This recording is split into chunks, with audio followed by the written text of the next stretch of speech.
മത്തായിയുടെ വിശുദ്ധ സുവിശേഷത്തിൽ നിന്നുള്ള വായന. കർത്താവേ, അങ്ങേക്ക് സ്തുതി.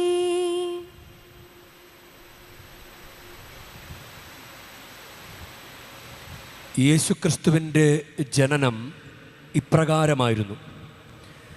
അവൻ്റെ മാതാവായ മറിയവും ജോസഫും തമ്മിലുള്ള വിവാഹ നിശ്ചയം കഴിഞ്ഞിരിക്കെ അവർ സഹവസിക്കുന്നതിന് മുൻപ് അവൾ പരിശുദ്ധാത്മാവിനാൽ ഗർഭിണിയായി കാണപ്പെട്ടു.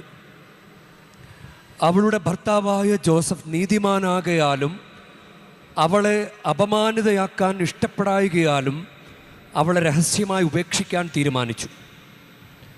അവൻ ഇതേക്കുറിച്ച് ആലോചിച്ചു കൊണ്ടിരിക്കെ കർത്താവിൻ്റെ ദൂതൻ സ്വപ്നത്തിൽ പ്രത്യക്ഷപ്പെട്ട് അവനോട് പറഞ്ഞു, ദാവീദിൻ്റെ പുത്രനായ ജോസഫ്, മറിയത്തെ ഭാര്യയായി സ്വീകരിക്കാൻ ശങ്കിക്കേണ്ട.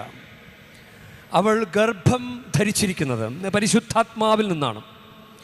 അവളൊരു പുത്രനെ പ്രസവിക്കും. നീ അവന് യേശു എന്ന് പേരിടണം. എന്തെന്നാൽ അവൻ തൻ്റെ ജനത്തെ അവരുടെ പാപങ്ങളിൽ നിന്ന് മോചിപ്പിക്കും. കന്യക ഗർഭം ധരിച്ച ഒരു പുത്രനെ പ്രസവിക്കും.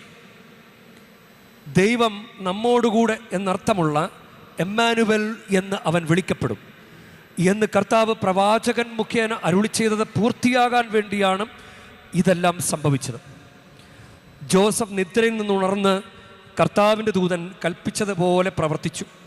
അവൻ തൻ്റെ ഭാര്യയെ സ്വീകരിച്ചു.